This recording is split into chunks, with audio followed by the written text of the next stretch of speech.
Salam alaikum, Azul Filaoun. Bonsoir. Après une semaine dominée par toutes sortes d'intimidations, de répression, de menaces et d'accusations proférées par le régime et ses relais de propagande à l'encontre du Hirak.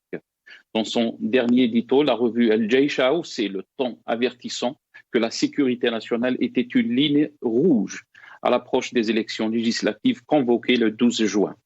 En plus des menaces proférées par le ministre de la Justice, M. Zarmati, à l'encontre des perturbateurs des élections jusqu'à 20 ans de prison. Les Algériens ont répondu hier, vendredi, le dernier du mois de Ramadan, par des manifestations pacifiques, toujours plus nombreuses, et des slogans qui démontrent une conscience et une maturité politique exemplaires du peuple algérien.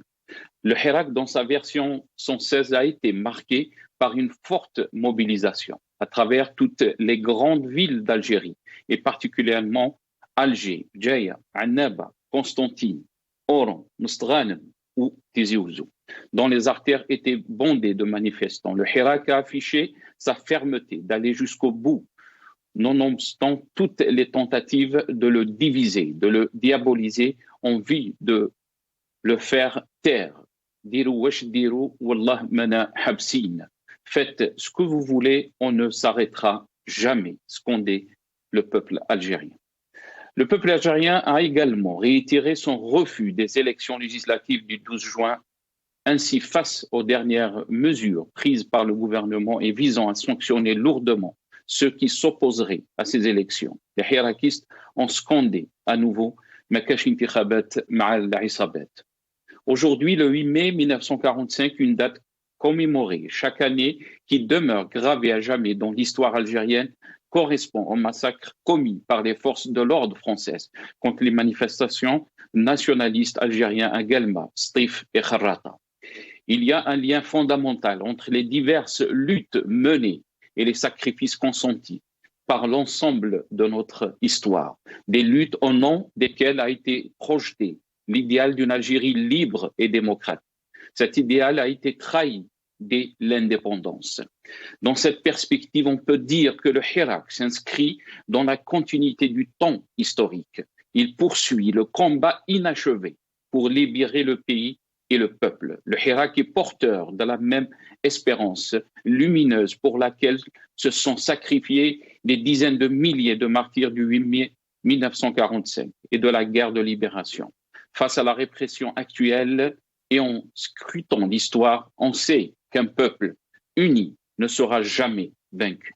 Tahia al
والحياة والنجاة والهنا والرجاء في هواك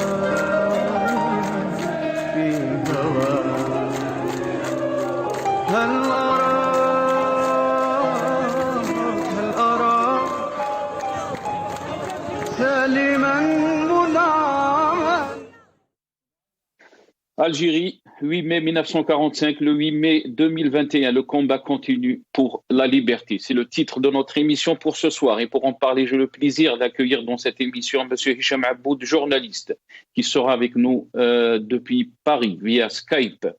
Hicham Aboud, il est avec nous, je pense. Marhaba bik, c'est Hicham. Merci d'avoir accepté l'invitation. Bonsoir. Merci, bonsoir à vous, bonsoir à tous les amis téléspectateurs, bonsoir à tous les Algériens libres dans leur tête et dans leur esprit. Marhaba bik, c'est Hicham.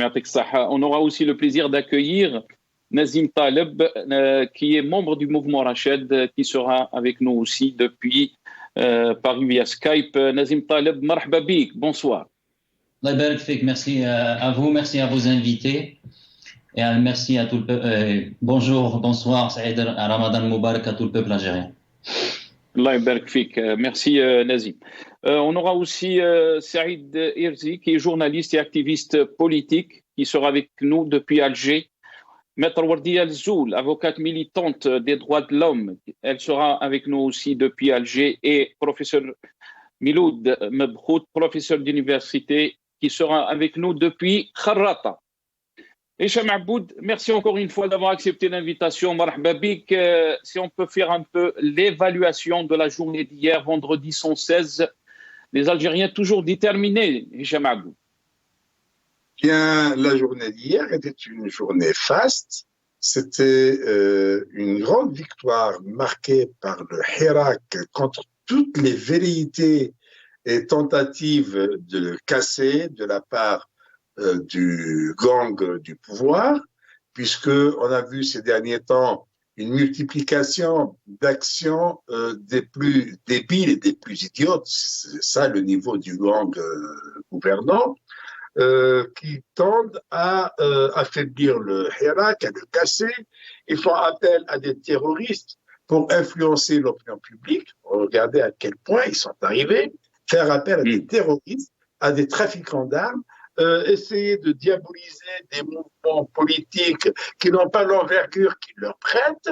Ils sont arrivés jusqu'à arrêter des gens dans la rue, à la place des martyrs, les emmener à Hydra et les faire parler, soi-disant, pour que ces gens dénoncent l'infiltration du Irak par des forces étrangères. Chose qui est vraiment des plus débiles. Puis, ces scénarios ont été vite éventrés et dénoncés par l'une de ces dames qui a été appelée pour, soi-disant, témoigner contre l'infiltration de l'Irak. Finalement, tout ça, ça n'a pas donné.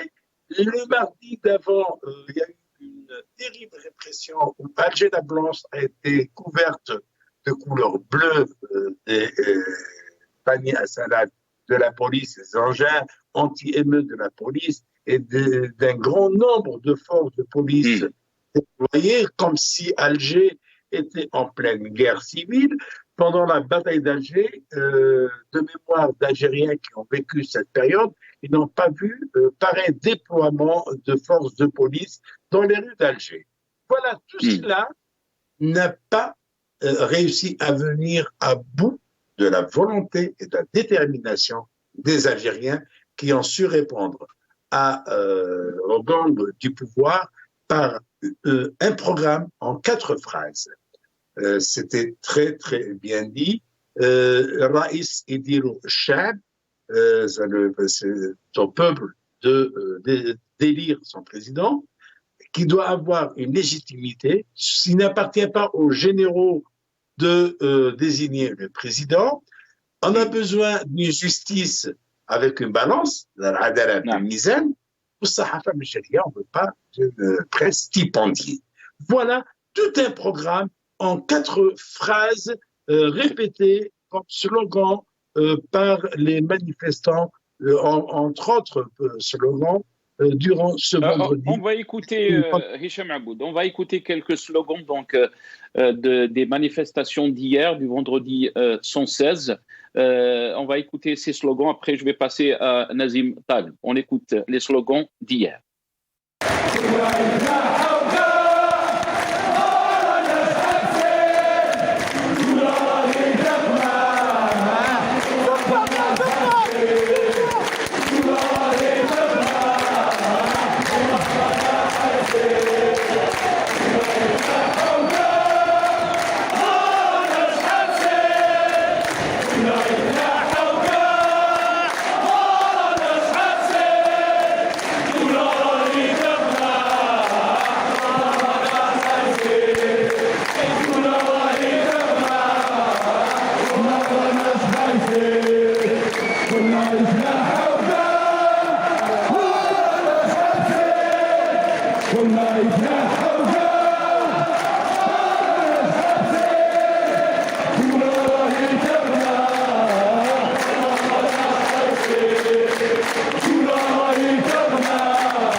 قلنا يتنحوا كاع والله ما رانا حابسين. On a entendu les Algériens scander ce slogan hier. Nazim Taleb, je reviens à vous. Qu'est-ce qu'on peut dire sur la journée d'hier? C'est une journée qui a été marquée par la détermination des Algériens. Par rapport à leur révolution, la détermination, elle était aussi pacifique. Le pacifisme était là pour répondre aux arrestations, à la répression. Qu'est-ce que vous avez à dire, Nazim Taleb? Je crois que le vendredi dernier est un vendredi historique. Alors c'est vrai qu'il y a plusieurs vendredis, mais il y a des vendredis plus symboliques que d'autres. Premièrement, le symbole est dans le nombre de personnes qui ont battu le pavé dans plusieurs wilayas, même les petites wilayas, Mila, Msila, Tbessa, même Mostaghanem, malgré la répression, malgré la répression, donc on voit que le Hirak ne diminue pas. C'est un Hirak qui est en croissance permanente. C'est un Hirak qui consacre la non-violence comme un moyen de lutte stratégique pour changer ce régime mafieux. C'est pour moi le vendredi de l'intelligence collective des Algériens les Algérois plus particulièrement, quand ils ont su déjouer toute l'armada, tous les véhicules déployés comme si on était colonisés. Et c'est pour ça que les gens disent Al-Istiqlal, parce que réellement les Algériens ont l'impression d'être colonisés par ce pouvoir. Ce pouvoir qui a montré un dédain, c'est-à-dire il n'est pas capable de se projeter dans l'avenir, il n'est pas capable d'offrir aux Algériens une autre perspective que des blindés, que des fourgons de police, que l'incarcération.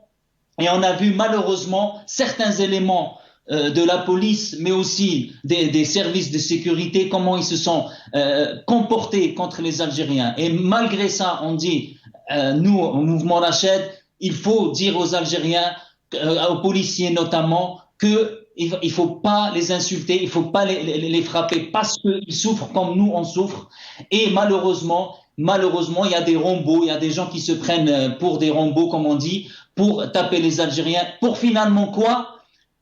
Protéger un régime qui est en complète faillite, qui est un régime où, vous avez pu le voir, où l'armée, après 60 ans, parle d'huile et de sucre. Une armée qui parle d'huile et de sucre, vous vous rendez compte? Vous vous rendez compte l'échec cuisant de ce régime à gouverner, à mener l'Algérie vers des réformes profondes et réelles, vers une Algérie prospère pour tous les Algériens. Malheureusement, on voit que depuis 2020, c'est tout à fait le contraire qui se produit. Alors certes, il y a le contexte international, mais néanmoins, il y a des pays aujourd'hui qui retrouvent des taux de croissance de 7-8%. Regardez juste les États-Unis. La gouverneure de la banque, de la Fed aux États-Unis parle du plein emploi d'ici 2022. Et vous avez des pays qui ont vacciné la moitié, voire 60-70% de la population. Et pourtant, le Covid est venu avec le nouveau régime, pas l'ancien régime comme eux le prétendent. Ils ont failli même à vacciner les Algériens. On est les pays les plus faibles en termes de vaccination. Donc c'est un échec cuisant et le Hirak ne va pas s'arrêter. Et effectivement, il faut qu'ils partent parce que c'est un danger pour l'Algérie, pour la survie de l'Algérie telle qu'on la connaît aujourd'hui. Très bien, reste avec nous, Nazim Taleb. Je reviens à vous, Hicham Aboud. Si on revient un peu sur l'édito d'El Jaish, comment peut-on le lire, cet édito? Est-ce qu'on peut dire que c'est une menace, une claire menace contre les hirakistes? Le titre de l'édito, les masques sont tombés. Bon, d'abord, je dois dire que j'étais le rédacteur en chef de cette revue à l'âge de 24 ans. Et en 87, j'avais décidé, j'avais proposé au commandement, à l'époque c'était le général-major Blossif, qui était secrétaire général du ministère de la Défense, j'avais proposé que cette revue ne cesse de paraître et d'être diffusée en public et cesse de faire de la politique.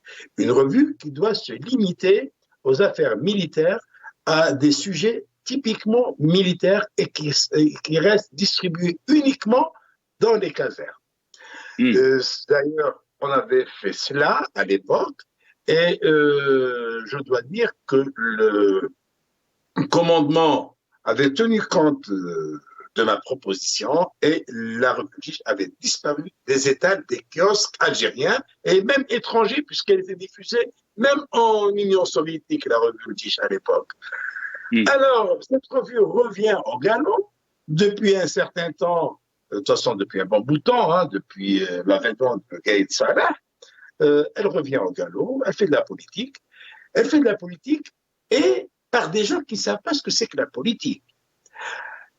Et là, quand on ne sait pas ce que c'est que la politique, on ne sait pas ce que c'est que la communication, on finit par faire tomber son masque.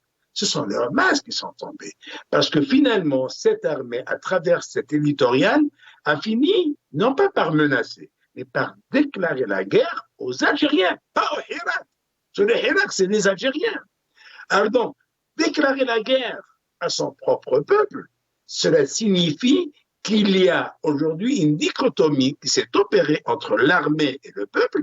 Et quand je dis entre l'armée et le peuple, je dis le commandement militaire, parce que ce commandement militaire est aussi coupé du reste de la troupe. Le commandement militaire vit sur notre planète. Et puis, outre cette déclaration de guerre, cette institution militaire révèle le niveau bas auquel elle est arrivée, puisque l'armée, qui est censée être une institution militaire qui parle de stratégie, de tactique, d'armement, de je ne sais quoi, parle d'huile et de patates, parle de niveau de vie.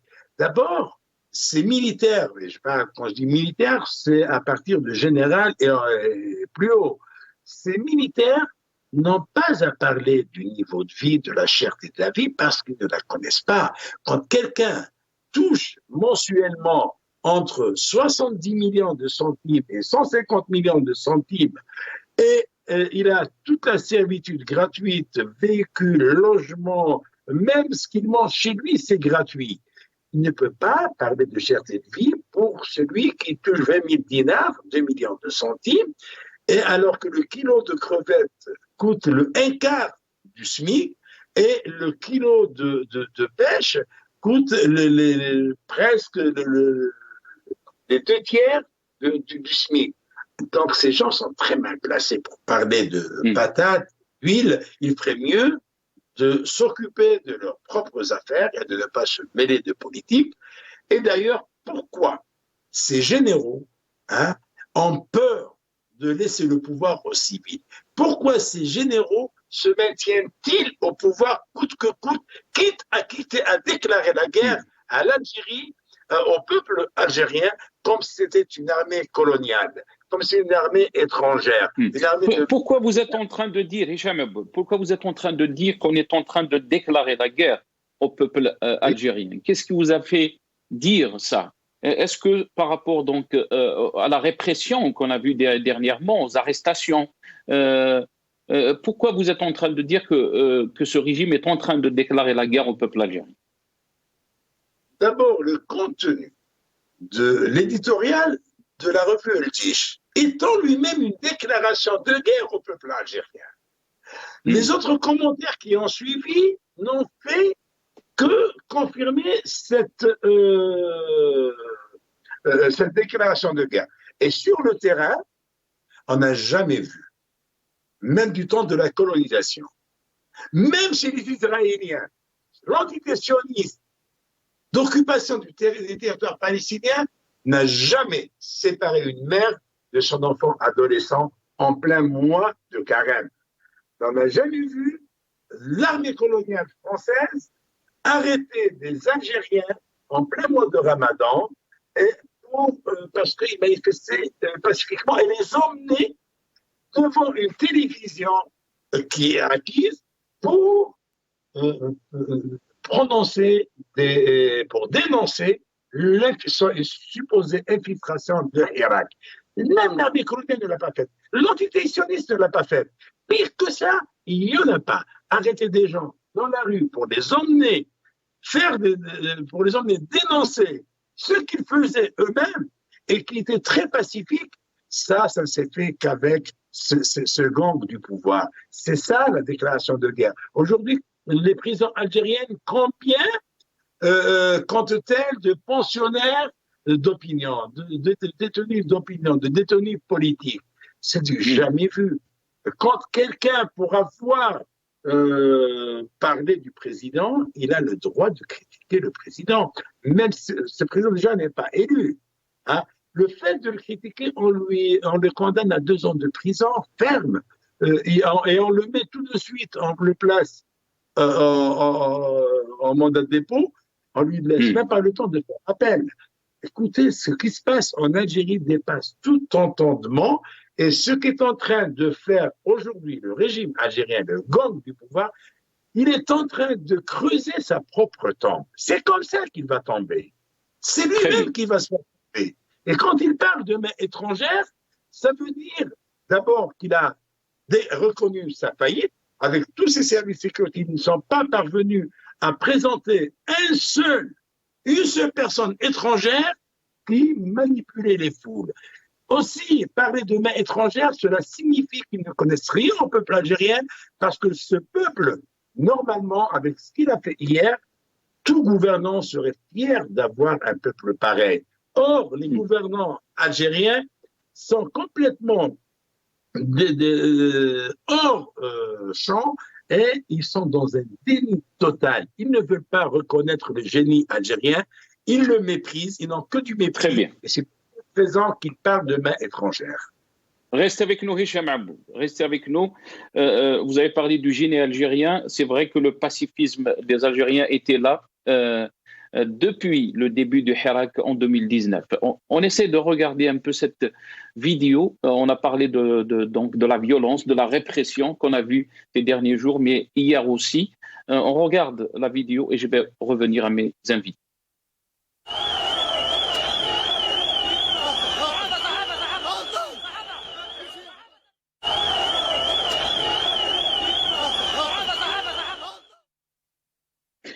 Donc, on a vu donc cette personne âgée qui a été tabassée par des policiers, des civils. Le nom de cette personne, c'est Jamal Bourmad. Il a 61 ans. Il habite donc le Kalitous. C'est un père de 6 enfants. Il travaille dans un petit magasin. Donc, on a avec nous Maître Wardia Lessoul, qui est avocate et militant des droits de l'homme. Maître Wardia Lessoul, bonsoir. Merci d'avoir accepté l'invitation. Bonsoir à vous. Bonsoir à vous. Merci Maître Wardia Lessoul. Merci beaucoup. Maître Wardia Lessoul, allez-y, je vous en prie.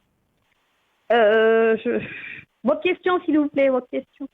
J'attends votre question. Bon. Très bien. Donc, merci beaucoup d'avoir accepté l'invitation. Marhaba bik. Maître Wardia Lessoul, si on revient un peu sur ces violences qu'on a vues ces derniers jours, ces dernières semaines aussi, comment peut-on les justifier alors que les Algériens sortent chaque semaine avec un pacifisme extraordinaire? Pourquoi autant de violence? On est même parti, notre invité Hicham Aboud a dit que le régime est en train a déclaré la guerre aux Algériens. Pour votre question, j'interviendrai dans deux sens. Dans deux sens. Le sens où ces pratiques sont devenues réellement rétrogrades vis-à-vis de l'Algérien, quel que soit son statut. Cette intervention aujourd'hui, bien sûr, elle s'inscrit avec cette date mémorative qui est le 8 mars, qui est la commémoration des événements du 8 mars 45, où réellement le peuple même s'inscrit dans cette commémoration et cette détermination à y aller vers un projet de société qui est né depuis février 2019 et qui a rebondi, on va dire, et avec ténacité, avec intelligence, avec persévérance depuis le 16 février 2021. Pour revenir à votre question, concernant ces dérapages graves, l'État se repose, on a bien l'habitude de relire et de relire les textes légiférant le statut de chacun et chacune.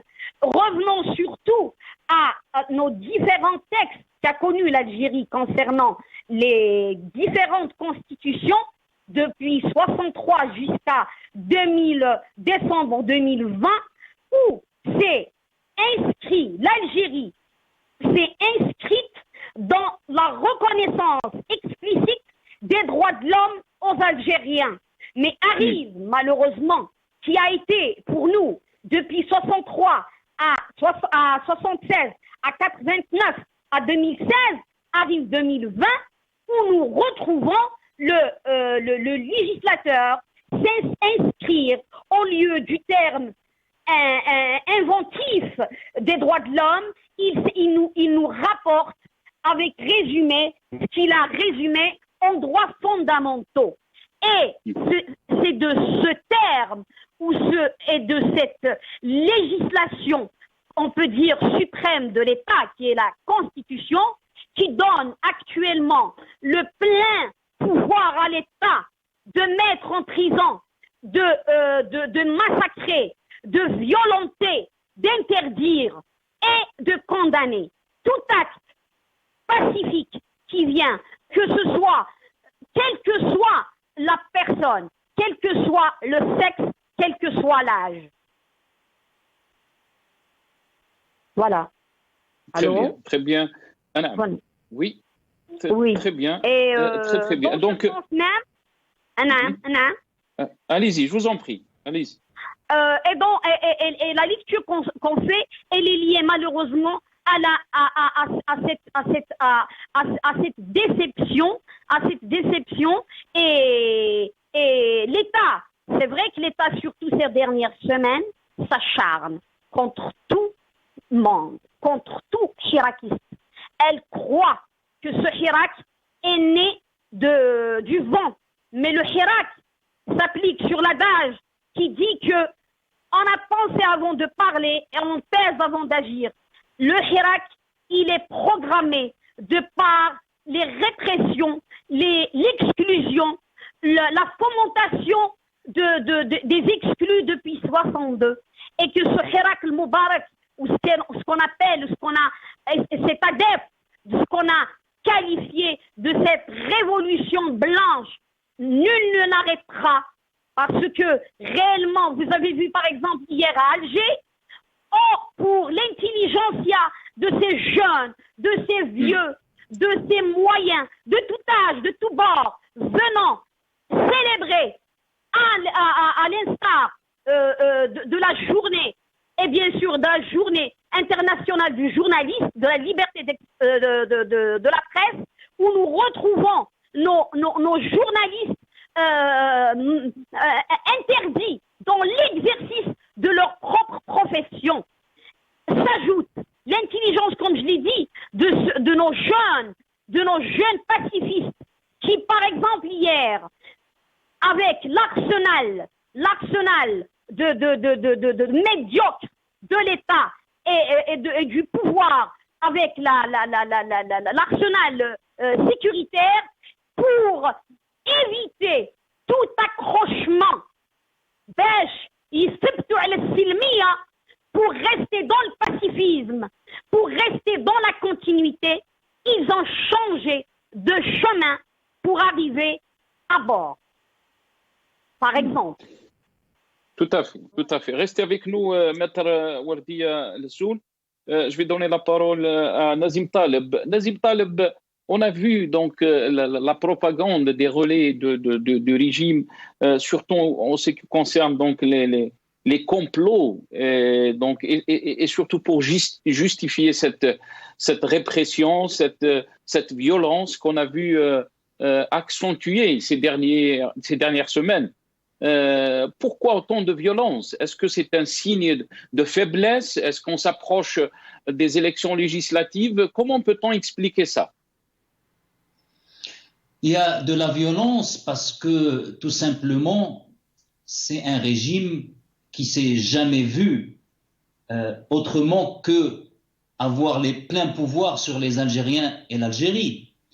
Une telle violence parce qu'ils ne veulent pas se rendre à la réalité que les Algériens veulent s'affranchir de leur domination. Ils sont dans une logique violente parce qu'ils ne font pas et ils ne croient pas en ce peuple, malgré le pacifisme, la non-violence de ce peuple. Ce peuple n'a jamais demandé l'intiqam, la vengeance, n'a jamais demandé à ce que les gens soient lapidés ou pendus dans les places publiques. C'est un peuple, dans sa majorité jeune, qui demande tout simplement des droits de l'homme, une Algérie libre, une Algérie démocratique, une Algérie civile, une Algérie où la jeunesse peut prospérer économiquement, socialement, à tous les niveaux. Les jeunes Algériens ne demandent que ça. Or, malheureusement, on voit, et aujourd'hui on est le 8 mai, ce régime et quand je parle de régime, c'est-à-dire une poignée de généraux, c'est un régime qui fait la même chose que le colonisateur pendant la guerre d'Algérie et pendant la colonisation française. Rappelez-vous que le 8 mai 1945 et les événements de 8 mai 1945 n'ont pas débuté le 8 mai, ils ont commencé surtout le 27 avril avec l'expulsion de Messal el-Hajj, je crois au Burkina Faso, je ne me rappelle plus dans quel pays africain. Et ils ont dit, les journaux français, les dirigeants français ont dit « Ah, c'est le parti du peuple algérien, derrière lui c'est le parti nazi qui a perdu la guerre et il veut créer des troubles en Algérie. » Alors que le parti nazi, on sait très bien qu'il n'avait rien à voir avec le PPA. Donc, ils font exactement la même chose. Ils ont fait la même chose dans les années 50 et 60, où la France disait que c'est l'intervention d'autres pays en Algérie. Et malheureusement, on est toujours dans cette même logique, comme si l'Algérien ne peut pas voir dans son quotidien la cherté de la vie, qu'il ne peut pas s'exprimer, qu'il ne peut pas se soigner, qu'il ne peut pas aller dans un hôpital digne de ce nom, qu'il n'a pas des routes dignes de ce nom, qu'il est en train d'être, il peut être incarcéré pour n'importe quelle raison, et ne serait-ce qu'un post sur des réseaux sociaux. Et donc, qu'est-ce qu'on dit? Eh bien, on dit que c'est aujourd'hui ces deux mouvements, c'est le MAC et Rached, alors que le MAC, ça n'a strictement rien à voir avec le mouvement Rached, comme si nous, on était derrière tout ça. Non. Ce qui est derrière tout ça, c'est l'échec cuisant de ce régime. C'est l'aveuglement de ce régime de voir que la nouvelle génération ne peut pas vivre dans une Algérie comme dans les années 60. Et ils accusent ces gens-là de fomenter ou d'avoir des cellules terroristes, comme on le voit. Al-Khabar, il a dit que Harakat Rached avait une cellule Irabia ou je sais pas quoi à Oran. C'est du délire. C'est du délire. Comment on peut accuser des Algériens, parce que vous avez raison quand vous avez dit ils déclarent la guerre au Hirak. Ils déclarent la guerre au Hirak. Bon, bien sûr, ils trouvent un mouvement ou deux pour légitimer cette attaque. Mais ils s'attaquent au Hirak. Regardez comment ils parlent au Hirak. Regardez les ministres. Ils disent non, vous n'avez pas le droit de manifester. Il faut resserrer les rangs. Comment vous voulez resserrer les rangs quand vous avez le budget de l'armée en équipement est de 10 milliards en 2020, alors qu'on a connu la crise du Covid? Pourquoi eux ne se serrent pas la ceinture? Eux qui se prétendent nationalistes, qui se prétendent protecteurs du peuple, qui se prétendent être solidaires avec leur peuple. Le budget de l'armée entre équipement et fonctionnement, c'est 20 milliards de dollars. C'est 20 milliards, ça veut dire à peu près 80% de nos entrées en devises, en exportation de l'Algérie. Si on rajoute le budget de la police, on arrive à 100%, 98% de nos exportations, c'est-à-dire 24 milliards environ, sont constitués de budget d'équipement de l'armée, de budget d'équipement de fonctionnement de l'armée et budget de la police.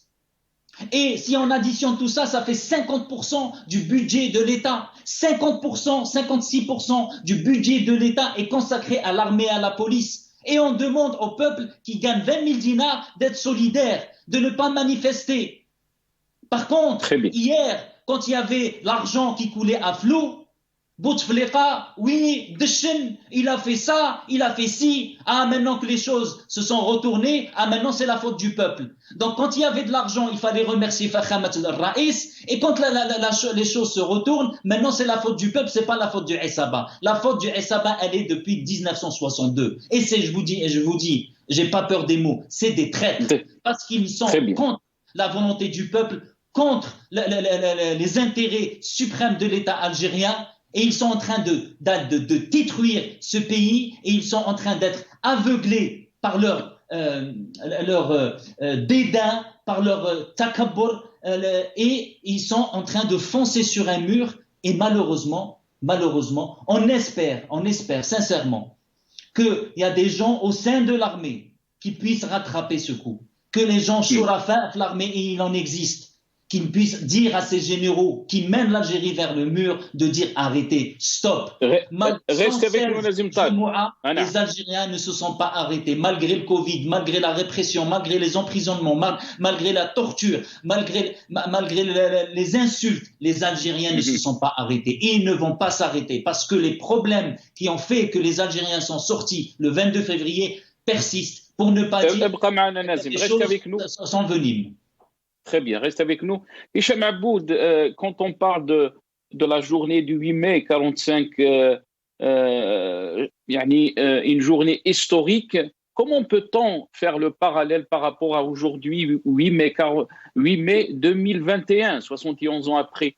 Est-ce qu'on peut dire que ce combat pour la libération de notre pays y est toujours, ou c'est un combat qui est différent?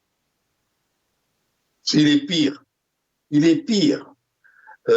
Quand vous avez un peuple, après 60 ans d'indépendance, sortir dans la rue réclamer l'indépendance, je crois que c'est une évidence pour tout le monde que l'Algérie ne se sent pas libre. C'est quoi l'indépendance? C'est être libre.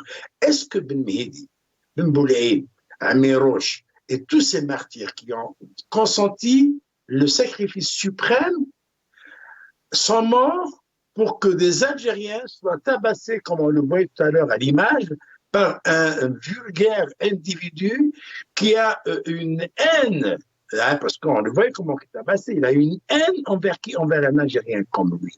Parce que cet individu, ce policier si haineux, il n'a fait qu'emmagasiner, accumuler une grosse haine que lui ont inculqué ses chefs parce qu'il se fait toujours tabasser par ses chefs, il se fait toujours humilier par ses chefs, sinon il n'aurait jamais eu cette haine contre un citoyen qui n'a commis comme crime, si on peut le qualifier ainsi, que de sortir réclamer la dignité et la liberté. Donc pour revenir à la période coloniale, faites le parallèle avec ce qu'on a vu dans les rues d'Alger mardi dernier, où cette scène de passage à tabac d'un citoyen sorti manifester pacifiquement, là, il y a plus de comparaison. C'est-à-dire que même l'armée coloniale n'était pas aussi haineuse envers les Algériens. Quand je vois des Algériens arrêtés, ça je ne pourrai jamais l'oublier, arrêtés sur la place publique, dans la rue, hein, et les emmener, faire des déclarations contre ce qu'ils faisaient, c'est du jamais. Donc, on n'est pas sorti de l'auberge. Le 8 mai 45, finalement, a abouti à faire sortir le colon français, le colonialisme français, mais il a ouvert la voie, malheureusement, il a ouvert la voie à une catégorie de traîtres, de colons plus pernicieux, parce que ceux-là, ils sont de notre propre race. Hein, ils sont des nôtres, entre guillemets, parce qu'ils ne sont plus des nôtres. Ce sont des traîtres. Il n'y a pas pire traître, hein, que celui qui sort de tes rangs. Ces gens se disent algériens, alors qu'ils n'ont rien d'algérien, parce que l'Algérien, c'est celui qui réclame la liberté, qui réclame la dignité, qui réclame le bien-être dans un pays où tout est paradisiaque. L'Algérie est un véritable paradis transformé par cette bande qui est au pouvoir, transformé en un véritable enfer. C'est parce que certains vont dire il ne sait pas au pouvoir. Non, ceux qui sont aujourd'hui au pouvoir, c'était les sbires, c'était les sous-fifres de ceux qui sont aujourd'hui en prison ou qui essaient de se faire oublier chez eux. Donc, quand vous avez affaire à des sous-fifres, à des larbins, à des sbires d'un gang mafieux, vous avez affaire évidemment à des voyous, parce que les mafieux ont quand même un code d'honneur. Ils ne vont pas, ils ne poussent pas le bouchon jusqu'à ce qu'ils sont en train de faire, ces gens-là. Quand on a des voyous de basse classe, de seconde zone, il faut s'attendre à tout, parce que ces gens, ils cassent tout, ils ne se soucient de rien, et puis ils cultivent le mépris et l'arrogance envers le peuple algérien. Très bien, restez avec nous, Hicham Aboud. Maître Wardiya Zoul, je vais revenir à vous. Quand on voit un peuple déterminé, malgré donc les dépassements qu'on est en train de voir, les violences à l'encontre de ce peuple pacifique, et de l'autre côté aussi, on est en train de voir un régime qui ne recule devant rien, il essaye donc d'appliquer sa feuille de route, si on peut dire, d'organiser ces élections qui sont maudites par le peuple algérien. Là, on se dit, qu'est-ce qui lui reste, ce régime, pour donc abuser des droits des Algériens? Pour ce qui est la persistance de l'Algérien, du hirakiste ou de ce jeune.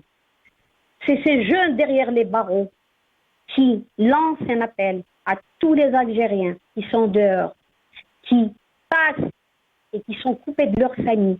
Nous avons été voir ces 22 incarcérés qui ont initié même la grève de la faim pour faire bouger, si, entre parenthèses, je mets ça entre guillemets, si ce pouvoir mafieux lui restait un brin de conscience humain. Et ça n'a pas abouti. C'est ces mêmes jeunes que je relie moi personnellement à ces jeunes du 8 mai 45, parce que l'histoire se prolonge. Elle se prolonge dans nos veines. Nous restons les petits-enfants, un peu plus, ces enfants qui sont incarcérés, qui sont détenus pour le fait d'avoir dit « on s'arrête ». Arrêtons ce massacre, arrêtons ces déviations, arrêtons ces machinations contre chacun et chacune. C'est ces jeunes qui nous disent derrière les barreaux, نشوفوهم في المساجد واش يجاوبونا احنا انا رغم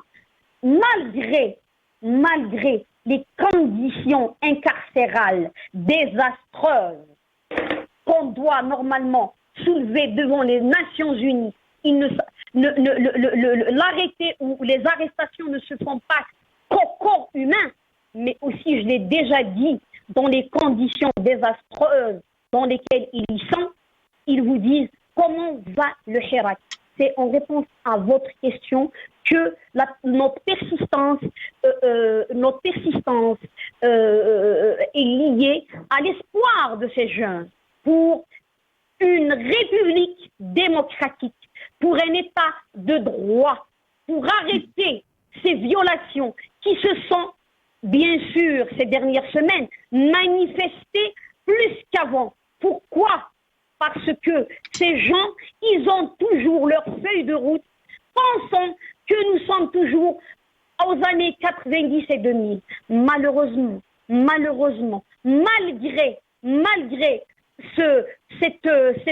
que nous voyons, que nous vivons chaque jour, que Dieu fait, que nous voyons, que nous vivons, pas plus loin que l'image que vous venez de diffuser du vieux ou de la jeune dame ou du jeune enfant ou de n'importe quel Algérien qui est violenté à l'occasion de sa sortie pour exprimer son désarroi, pour exprimer ses besoins qui sont tout d'abord des besoins socio-économiques. Un jeune diplômé universitaire n'a pas de poste de travail. Un jeune diplômé universitaire n'a pas de toit. Un jeune universitaire diplômé des universités d'Algérie n'a pas de stabilité socio-professionnelle. Alors, le Hirak, c'est la réponse à toute cette désastreuse situation que l'Algérien vit au quotidien et avec un cauchemar accéléré. Par contre, nous retrouvons l'État, cet même État de fait qu'on ne reconnaît plus, parce que comme les législatives qui se préparent, eux, كما نقول باللغة هناك ثنائية وجهة ثنائية بالنسبة للشعب، التصميم والسلمية بالنسبة للشعب وبالنسبة للدولة الفعلية أو السلطة الفعلية اللي راهي تمارس في شتى الوسائل غرضها الوحيد son but unique unilatéral c'est faire avorter le Hirak. Le Hirak, il a eu et il aura toujours sa continuité parce que nous le disons et pas assez que ces jeunes actuellement, ils sont plus que convaincus que le silence comme monsieur Hicham Aboud, que je salue, comment il se retrouve à l'extérieur d'Algérie? Parce que il a dit, et tous ceux qui disent sont harcelés, sont expulsés, sont interdits, sont emprisonnés. Malgré les moyens violents que le peuple vit, nous disons à ce pouvoir, à ces machinations de mafieux, le jeune Algérien à la tête, moi je le dis à la tête, le jeune Algérien, malgré le qadi تاع téléphone, malgré l'askari, al-mutajabber, la lutte continue. Très bien, reste avec nous, Maître Wardia Al-Soul. On a été rejoint par Miloud Mebrout, mais avant de lui donner la parole, on va essayer de regarder ces images de Kharrata aujourd'hui.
Donc ça, c'était des images à l'occasion donc des 8 mai 45, 8 mai 2021.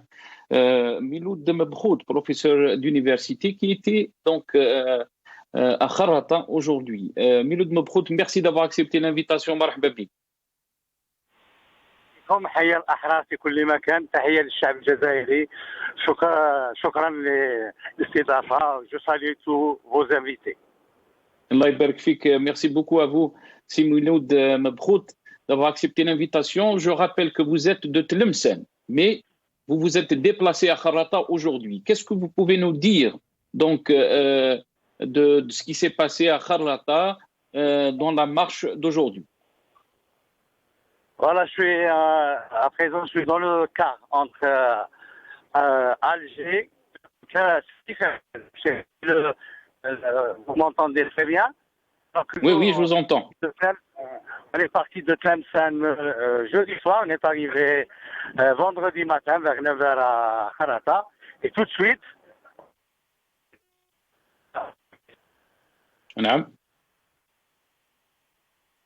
Miloud Mebrout, je pense qu'on a un petit souci avec le son.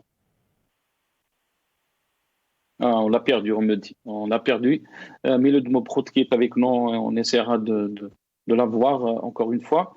Hicham Aboud, on a vu donc cette marche imposante, cette manifestation imposante aujourd'hui, bien sûr à l'occasion de l'anniversaire du 8 mai 45. Comment peut-on faire le parallèle, Hicham Aboud? Le parallèle, c'est que l'histoire se répète. Kharrata a été à la pointe de la revendication d'indépendance le 8 mai 45. N'oublions pas que Kharrata était un tout petit village. Et jusqu'à aujourd'hui, Kharrata, c'est même pas un chef-lieu de wilaya. Kharrata n'a pas eu droit à l'honneur qui lui revient, au moins de la hisser au rang de wilaya, pour ce qu'elle a donné pour la liberté et la libération de l'Algérie. Eh bien, aujourd'hui, ça ne m'étonne pas de voir Kharrata fêter de manière grandiose, célébrer de manière très particulière les événements du mai 45 par rapport à tout le reste du pays. Rappelons aussi que que le Hirak du 22 février a vu le jour à Kharrata et Khenchla, deux petites villes qui ont donné naissance à ce grand mouvement Hirak Et donc, pour moi, c'est l'histoire qui se répète. Kharata est une ville révolutionnaire, elle ne peut enfanter que de révolutionnaires. Kharata est une ville phare dans l'histoire de l'Algérie à travers les siècles. Et elle s'est distinguée de toutes les manières pendant les moments les plus difficiles et on n'a plus entendu parler de Kharata pendant de longues années jusqu'au 17 février 2019 où le coup d'envoi du Hirak a été donné. Très bien. Nazim Taleb, Hicham Aboud dit que c'est l'histoire qui se répète ou c'est l'histoire qui continue. Quand on parle de la rupture qui s'est passée dans la société algérienne le 8 mai 1945, face bien sûr aux colons, les Français qui étaient ce temps-là, où le combat continue. On parle 71 ans après, toujours donc un peuple en colère qui veut une vraie indépendance de l'Algérie. Oui, malheureusement, c'est un combat qui continue, mais ça fait encore plus mal quand c'est vos propres compatriotes qui agissent comme des colonisateurs.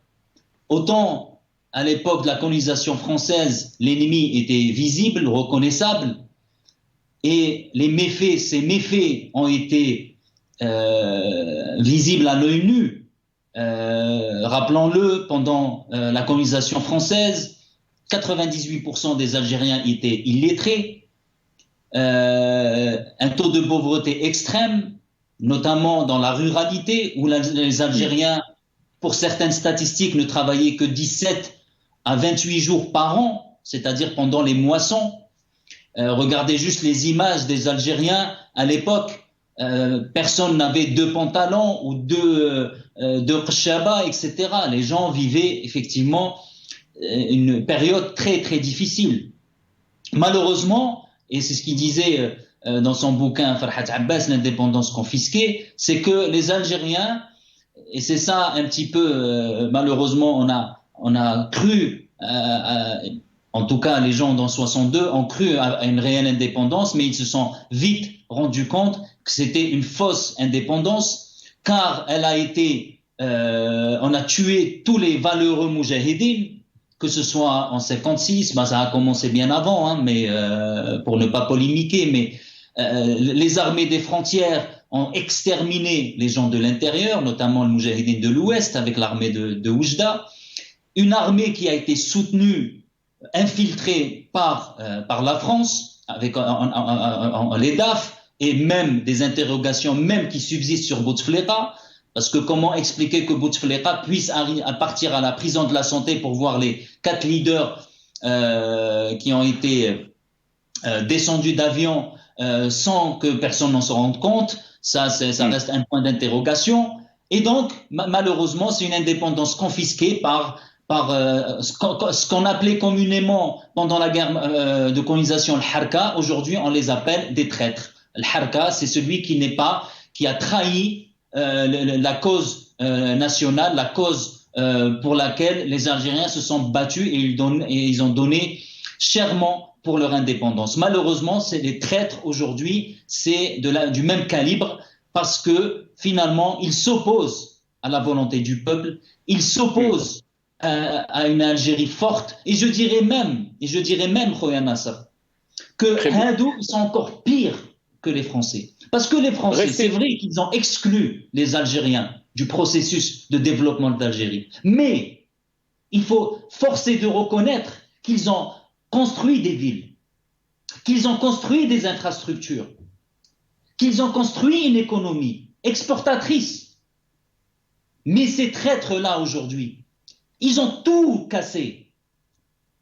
Pour preuve, pendant le tremblement de Bab el-Oued, il n'y a que pratiquement les édifices français qui sont restés debout. Le reste qui a été construit par ces traîtres a tout été ravagé. Restez avec nous, Nazim Taleb. Restez, parce qu'on a de Miloud Mebrout qui est avec nous et j'ai peur qu'on va le perdre. Miloud Mebrout, est-ce que vous m'entendez, marhaba bik? Oui, je vous entends. Mais je ne sais pas à quel niveau elle s'est coupée la communication. Elle s'est coupée à quel niveau? Je parlais de quoi? Vous parliez donc de Allô? ce rassemblement de Harata. Qu'est-ce que vous pouvez nous dire? Comment on a préparé ce rassemblement? On a entendu qu'il y avait un iftar hier soir, des personnes qui se sont déplacées là-bas. Qu'est-ce que vous pouvez nous dire, Semilou? Moi, je sais pas où je m'arrête, donc je continue un petit peu. Oui, il y avait des gens venus de tous les coins d'Algérie, on est à Harata. Donc, ce que j'ai dit, peut-être je me répète parce que je sais pas à quel moment la communication a été coupée. Tous les invités qu'on appelle invités, ils ont été pris en charge par des habitants de Harata. Et ce qu'on peut dire, on peut que dire, Nas Harata, bravo alaikum, ou Jazair, taftakhar bikum. Au niveau de, donc, le 7 mai, il y avait des rassemblements depuis 9h du matin. Après l'iftar qui a pris tout le monde en charge, et les gens, tout le monde pouvait intervenir. Ils ont intervenu sur 3 points, sur l'avenir des Hirak, sur les prochaines élections et sur les détenus politiques, d'accord? Donc, en ce qui concerne les détenus politiques, les gens proposaient, il fallait proposer quelque chose pour les sortir de cette prison, pour les grévistes de la faim. On dirait qu'on n'est pas que les gens qui font ça, ils sont dans une autre. Comment peut-on? Donc, et le slogan après, voilà. Voilà. Et, voilà. Ce que je voulais dire aussi, c'est-à-dire, le peuple de Harata, comme le peuple algérien, quoi qu'on dise, il est merveilleux, il est fantastique, il est voilà, d'accord. Et ce samedi, les gens, ils ont commencé les rassemblements à partir de 8h du matin et à 9h, ils ont fait une marche jusqu'au cimetière des Martyrs.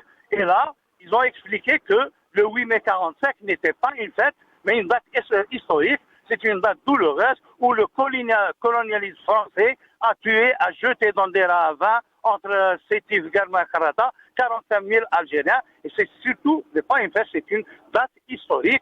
Et voilà, là, au Trahmou Alihom, où ils ont observé une minute de silence. Est-ce qu'il y a eu un parallèle par rapport à ce qui se passe maintenant avec le Hirak et la révolution? Et comme je l'ai dit au début, tous les adjectifs du monde ne suffisent pas pour décrire ce qui s'est passé à Harata. Voilà. Très bien. Avec ça, Hassim Miloud, merci beaucoup d'avoir accepté l'invitation. Je pense qu'on ne va pas trop vous soucier parce que le réseau n'est pas très excellent. Wardi Al-Zour, je vais revenir à vous, cet esprit de Harata, mais aussi c'est l'esprit de Hirak, si on peut dire, depuis 2019. On a vu cet esprit grandir chez les Algériens, réconcilier les Algériens. Est-ce que vous pensez que cette rupture qu'on a vue le 8 mai 45 des Algériens est la même qu'on a vue le 8 mai, si on peut dire, 2019 contre le régime algérien?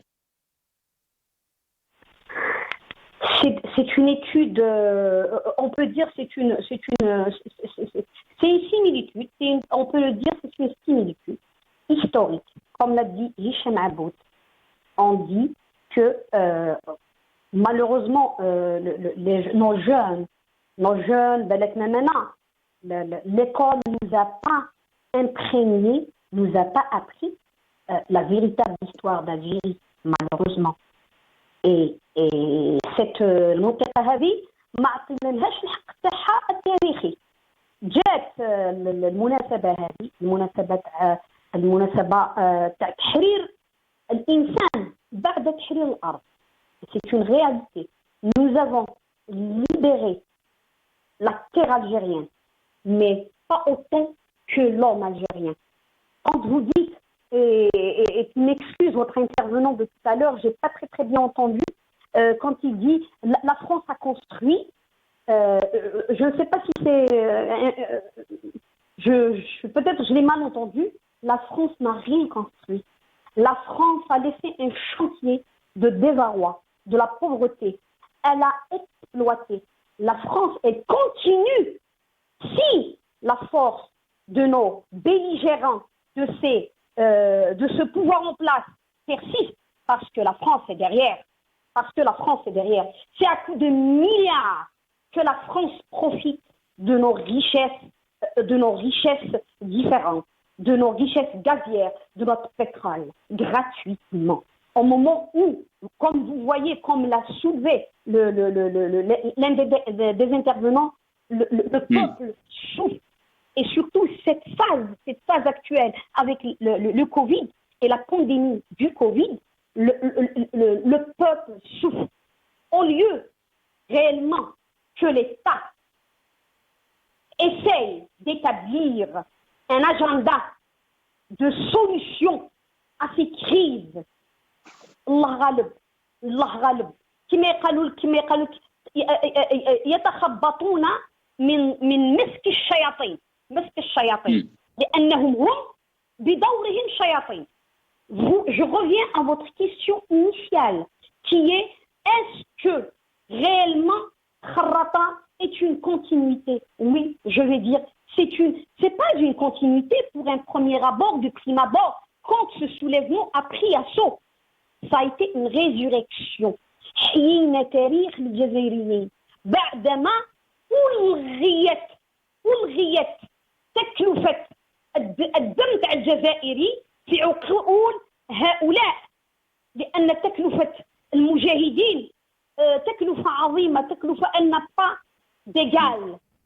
pas d'égal. Alors, dans l'idée de nos jeunes actuels, nous dirons que Kharrata est une résurrection, mais une fois le Hirak est lancé, nous disons et nous ne dirons pas assez que la reprise du 16, on ne dira pas il y a eu discontinuation parce que le Hirak n'a jamais cessé.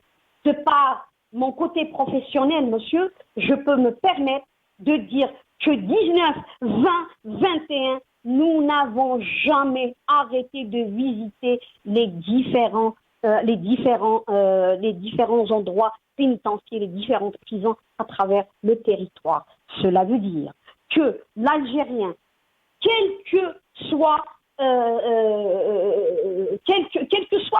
sa qualité, je vais dire sa qualité, شعبي مثقف جامعي كانوا تحت الضغوط وكانت هناك متابعات، ولكن المتابعات الحارة والحرب il y a bien actuellement malheureusement il faut que les Algériens comprennent qu'il faut qu'il y ait des initiatives pour ce Hirak.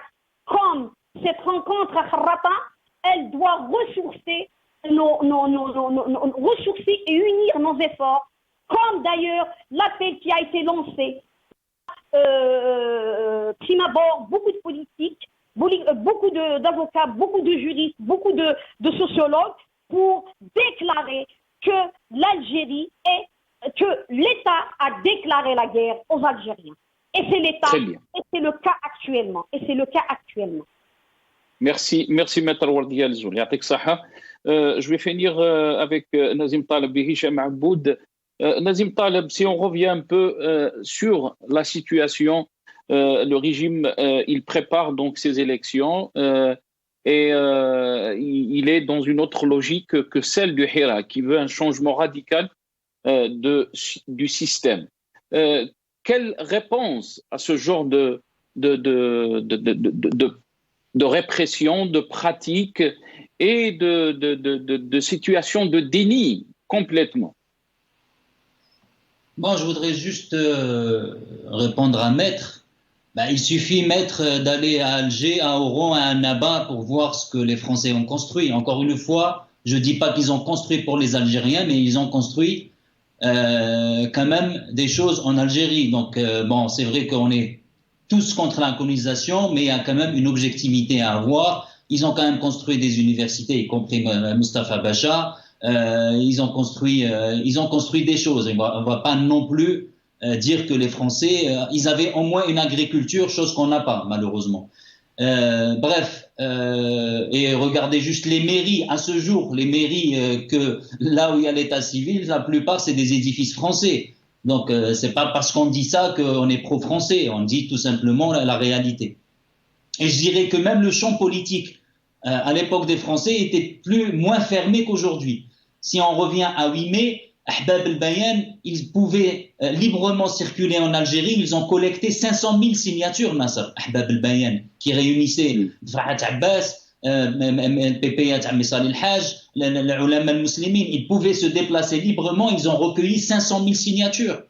Aujourd'hui, vous ne pouvez pas le faire. Aujourd'hui, la classe politique ne peut même pas se réunir dans un petit appart sans qu'il n'y ait pas une descente de police. Donc, il faut quand même rester dans l'objectivité. Bref, donc pour moi, la solution, elle est claire. La solution, elle est donnée par le peuple. C'est la détermination, le pacifisme, la non-violence. Il faut absolument pas s'arrêter. Il faut absolument pas s'arrêter de manifester. Mardi et vendredi, si on peut rajouter, si les Algériens peuvent rajouter un autre jour, tant mieux. S'ils peuvent rajouter un 4e jour, tant mieux. On est à l'aube de profondes crises économiques. Donc, moi, j'inciterai largement les gens, notamment les syndicats, à se coordonner pour déterminer un jour bien précis et ne pas faire des grèves une fois cette semaine, l'autre une deuxième semaine. Il faut une grève globale de tous les secteurs et de toutes les institutions de l'Algérie et de tous les secteurs économiques, y compris privés. Parce qu'il en va de l'avenir de l'Algérie. Et il ne faut surtout pas croire pour la classe moyenne que les choses vont s'améliorer. La classe moyenne, avec l'inflation galopante, vont devenir une classe pauvre comme les autres. Vous avez beau gagner 10 millions, 15 millions,